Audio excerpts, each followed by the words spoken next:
Professor Worgley's here. We just got done adding planets. We have the forms implemented, but we're using template-driven forms where we actually have directives in the form. Now, this is one of the ways to implement forms, and that's on the Angular documentation. So if you search Angular Forms, go to the angular.io. They have an introduction to forms. They talk about it. And they talk about the difference between reactive forms and template-driven forms. We've talked about both of them, but essentially reactive forms are more scalable, reusable, and testable. So they're better to use.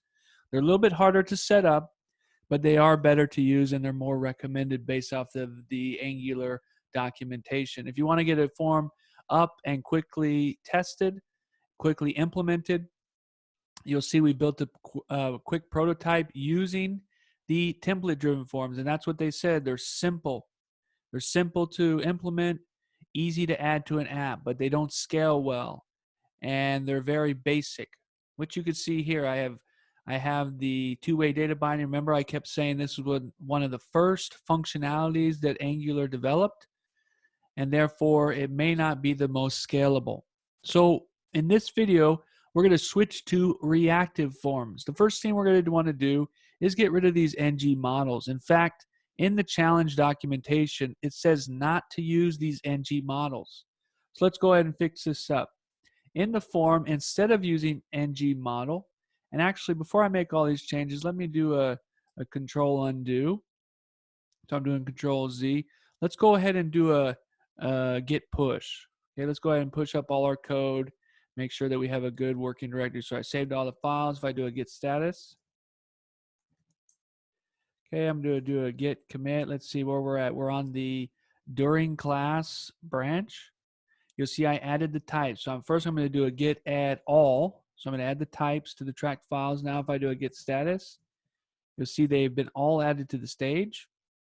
We also changed the TypeScript configuration file in order to fix that JSON import error. Looked like Angular and TypeScript updated, and now you had to add a setting in the TypeScript configuration file. So I'm doing git commit. I'm going to commit all the files on the stage with the following message. So we fixed the JSON error, and we got application working with template driven forms. Now we're going to use reactive forms. So I'm going to push up to master. I'm going to push up to origin. I'm going to push up the during class branch to origin in case you need the notes. So you can go to the during class branch, go to the corresponding commit that says fix the error, and then you can write the code with me now. So we're going to remove these models. I have a backup of the code, so I don't have to worry about messing anything up. It's a good idea to do a commit before you make any changes. That way, if you do mess something up, you can always revert the code.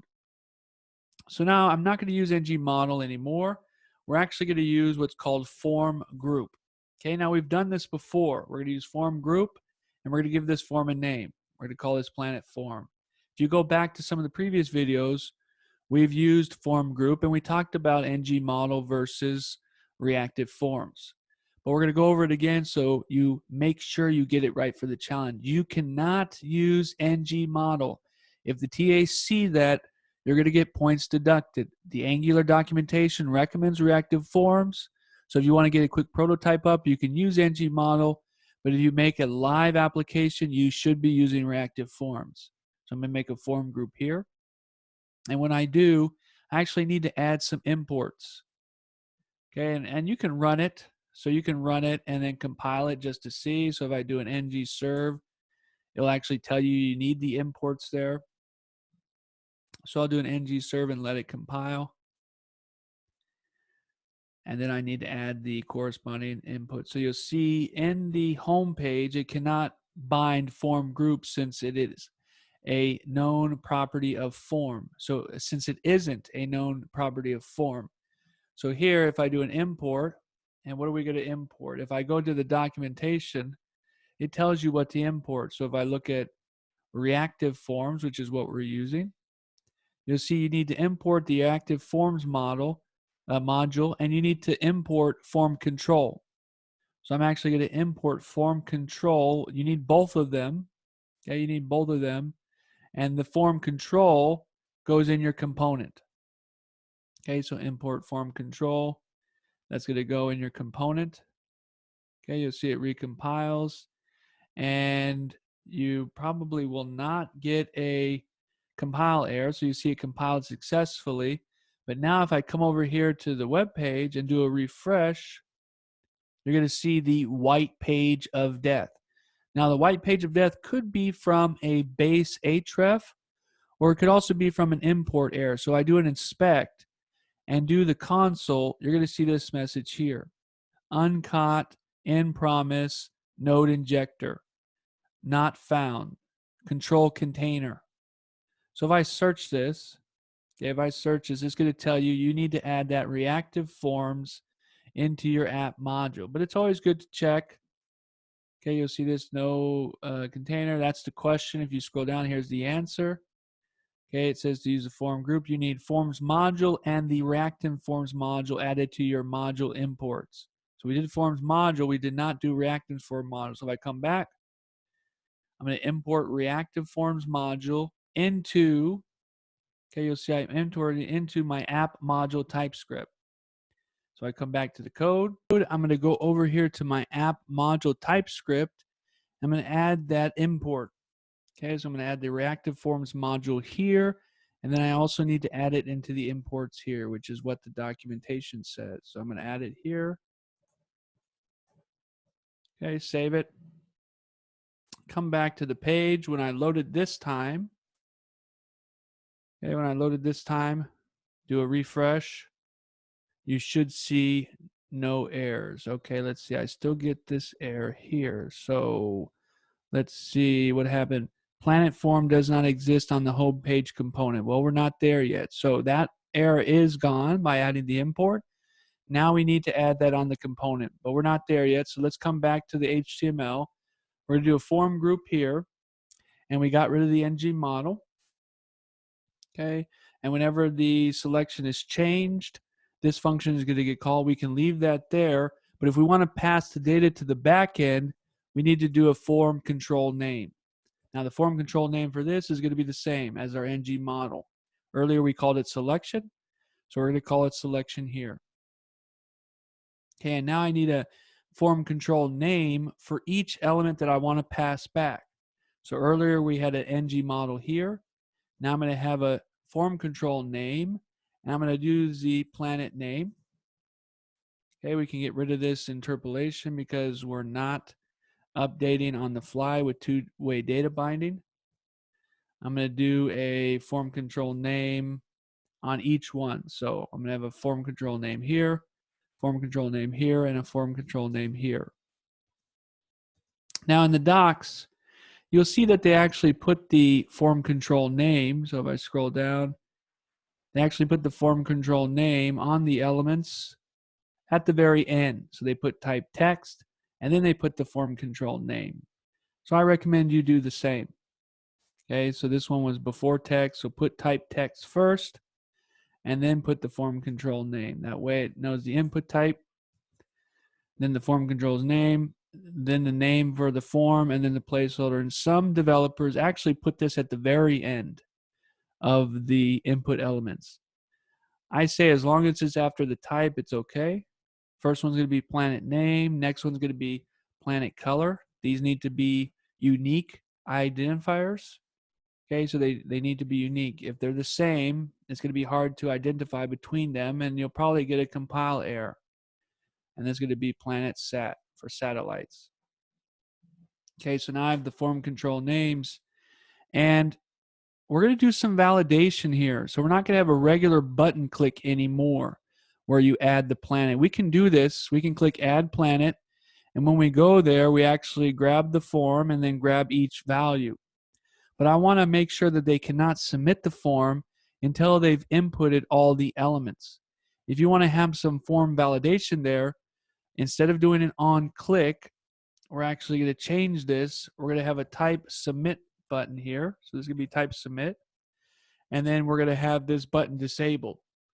So I'm going to call the disabled directive, and I'm going to call it disabled when the planet form. Now this planet form is the name that I gave the form group. I'm going to say planet form while planet form is not valid. So they have a valid property here on the form. And once the form is valid, it's going to return true. So it is valid. And then the button disabled will be false. When the form is not valid, it'll be false. And then I'm going to negate that, which will be true. So the disabled will be true when the form is not valid. And then we're going to have it as add planet because we're actually going to add all the components here. But now I don't have it on click anymore. Instead, I'm going to switch it with an ng submit. So whenever the form is submitted, I'm going to call add my planet here. Okay, add my planet. So now I have all of these updated.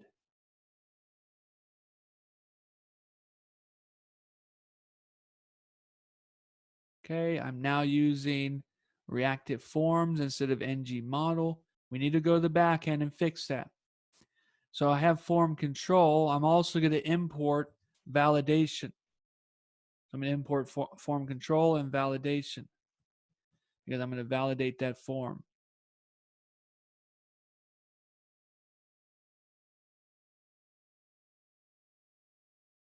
Okay, it's not called validation. It's actually called validators. Now in the constructor, you'll see I imported the service file. We're not there yet, but we're going to get there here soon once we import once we implement the model.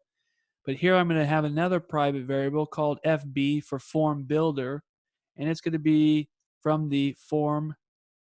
Let's see, I have form control. We actually wanted form builder up here. Yeah, we actually wanted form builder, and we're going to import from form builder. Okay, so I'm going to have form builder, and then up above, we can actually get rid of some of these. We don't have selection anymore, and we don't have form planet name. We could have made ng models for all of them, but that's not the proper way. I just wanted to get it up and show you how to implement it quickly. Now we're going to use the proper way, which is with the form builder. So I'm going to say planet form. That's from the front end. It's kind of like an ng model. Just like how we had selection here, we didn't have to really define it. It was defined by the ng model two-way binding directive in the template. Planet form is defined here in the form group. So the variable is defined here, and we're going to say planet form is equal to, and then we're going to specify a new form builder. Okay, so once I have this in the constructor, it's basically like a global variable. So I could use the keyword this and do .fb for form builder, and then we're going to specify our form group. Now the form group, we're going to do all of them at once. So you'll see like a JSON array or just an object, and we're going to have the selection coming in, which is just going to be some value. We're also going to have planet name coming in. Planet name is also going to be some value. So I'm going to just do values at first. Okay, so I'm just going to do these strings at first, and I'm just going to copy this and go on down the line, and then we will add the validators. So we have planet name, planet color, planet radius, and then planet satellites. So you see if I have the same name in the form group, you're going to have an error. So I'll change that to color. This one will be planet radius, and this one will be planet satellites. Now, if I want to add validators on there, because I did add the validator import, I'll actually just put a comma here. So I'll say comma, and I'll say validators. And I could just put some basic ones. I could say the length has to be this. It has to have uppercase, has to have lowercase. For now, I'm just going to do it simple. It has to be required. So it's some type of input. Its default value is an empty string. And then they're all going to be required. Notice how the required is inside this block here, this bracket. Now think about this before we continue. You want to think about the code as you're writing it. So when they come back to this, they can have a form here, Do I want to force them to select one of these before they add a planet? For my personal opinion, and you can build the UI how you think is best, I'm going to say no. They don't need to select the output in order to add an input. All they need is to specify the name, color, radius, and satellites. Then the form should be valid. Whether they select what the output should be, in my opinion, for this app, is not important for adding a planet. In fact, they could be on two separate parts of the page. Maybe I have a view page here, like a home page that views them, and then I have a add planet that goes to this form, they add the information, and it goes back to the home page, which is actually what you need to do for the challenge. So if we have time, I'll try to separate these components where I just have a view page, and then I have an add planet page where it just shows the form itself. But for now, we're going to leave it all on one, and I'm going to take this validation off. I don't need the selection when I'm actually adding a planet. All I need is the planet's information. Okay, once I have this, we don't have selection anymore, so we can comment this out. Once it's selected, we're going to comment this out. But in order to add a planet, it's going to be a little bit different now. So we can either comment this out or delete it. I'm going to comment it out for now. We can come back later and clean up the code. I'm still going to call this data, and I'm going to call the push method. However, I'm not going to hard code the values anymore. I still need name, which is part of my types. Okay, I have my types here with planets as the types. So I'm adding them. I still need name. Okay, you'll see data is of type planets. So I still need name. And then to grab the data is a little bit different. I'm going to use my planet form now. I'm going to grab the value of that form, and I want to grab the specific value called planet name. Okay, so you see it's a little bit longer, but now I can reuse these reactive forms. So essentially, this reactive form now is an object. So if I needed this form on multiple pages, I can just pass this object. Whereas with the NG model, I'm going to have 5 or 6 different variables. To pass those variables over to another page will be difficult because they're not grouped together. All I have is the value stored in this variable. I don't have an object. So here I actually have a nice object. To pass this object around, it's very easy. To pass 6 different variables around will be difficult, especially to differentiate between those variables. But here I have key followed by some value. So it's basically passing around JSON, and that's why it's more recommended to use. So I'm going to have name and color, and I'll do the same thing as on all of them. I'll say this form, grab the values of the form, but I want to specifically grab the color. And then I want the radius. Okay, what's nice about JSON is it doesn't really matter the order. I could have name last, and this will still work. As long as I have that key name, it doesn't really matter what order it is because this is like a JSON array or a hash table. Okay, it's going to look for the key and it's going to pass back the value. Okay, then I'm going to do satellites. You'll see once I have satellites, the errors go away because now I'm following the type structure defined in the interface. Okay, so now each of the information is dynamic. I'm going to push it to the data. I'm still going to log out the data, and let's see what happens. Okay, let's see what happens. We haven't implemented everything, but we have changed it to use reactive form. So let's see, we still have an error here. Property selection does not exist on type home page. So you see this is on line 22 in the NG switch. So what we're going to do is we can still grab the selected value. So if I go back to my NG switch, you'll see it's still using the keyword selection. But I actually got rid of that variable up here at the top. It was counting on this variable. Now it's in the form group.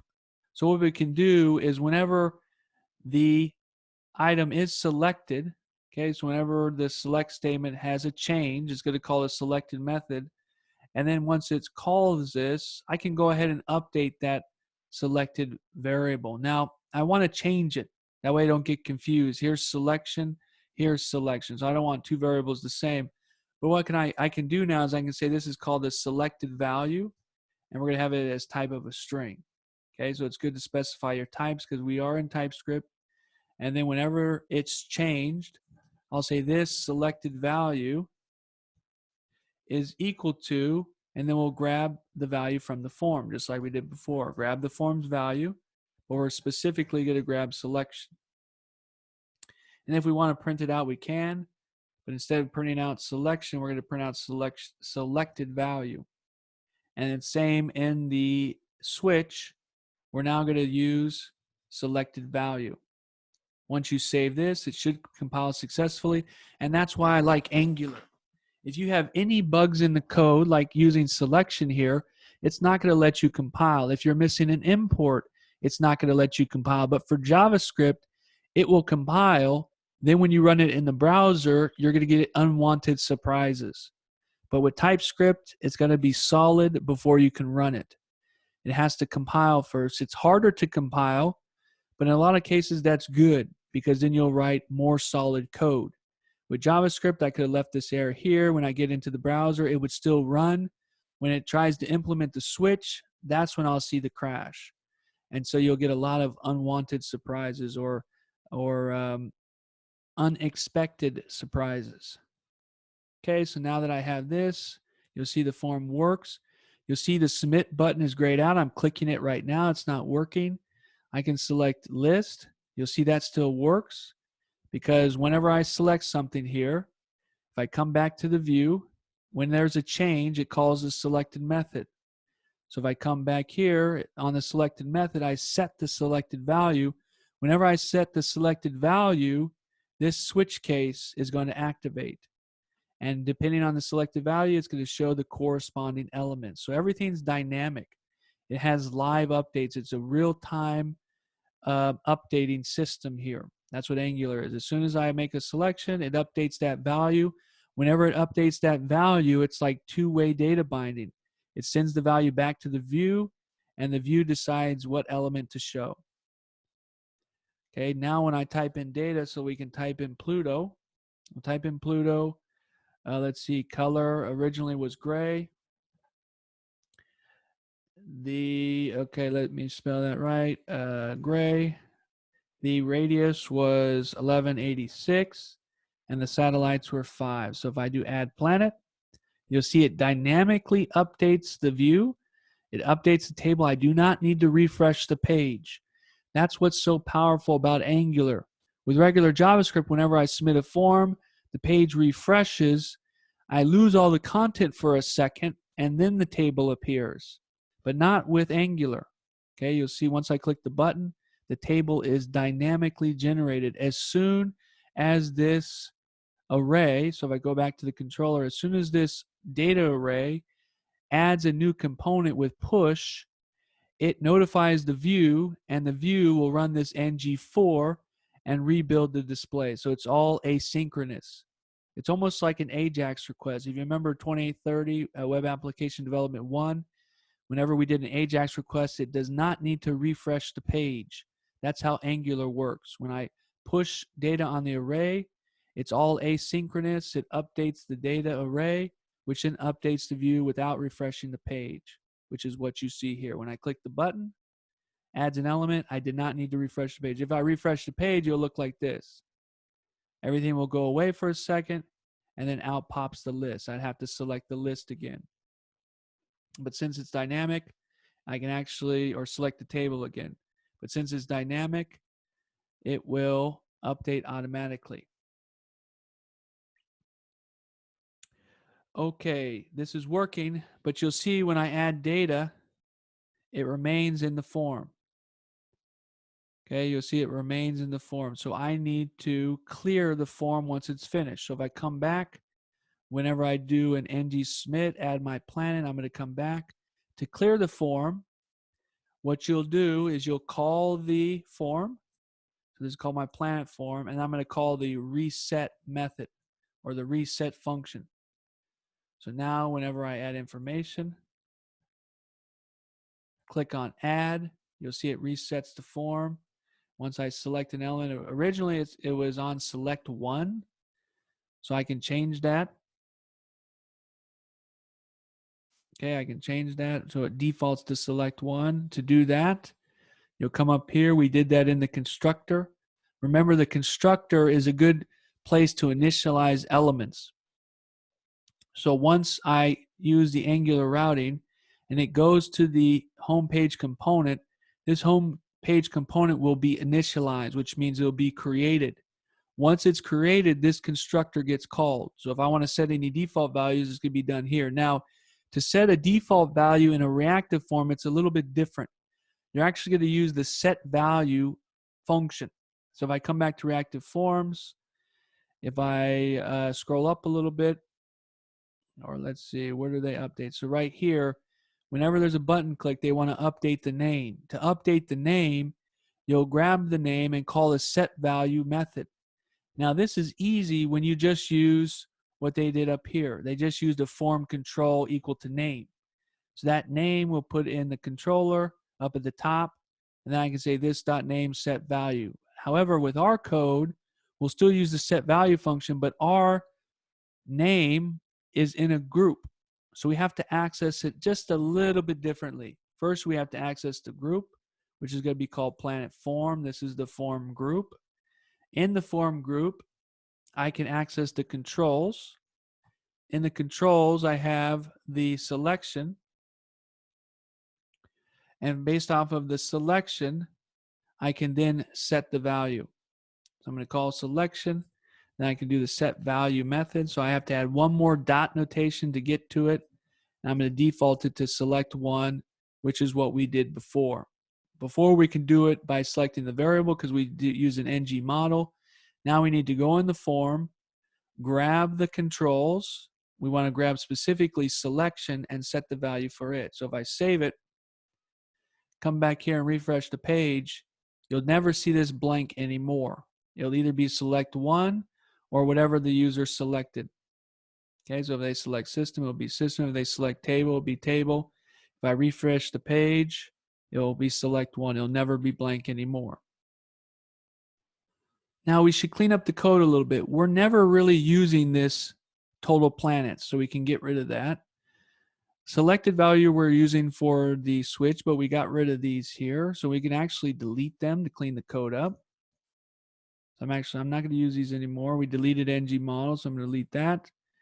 We are using the form control. We're not using this anymore. So I usually comment the code out. Once I know I'm not going to use it anymore, I'll go ahead and delete it. Okay, so we're not going to hard code this anymore. We're going to delete it. We're going to dynamically set it. And then instead of setting total planets length, if you ever need the planets length, you just grab the arrays length. Okay, so we don't really need that variable anymore. So we can clean up the code a little bit. If I come back to the home page, okay, we can clean up the code a little bit. There's not really anything that we commented out, so that looks good.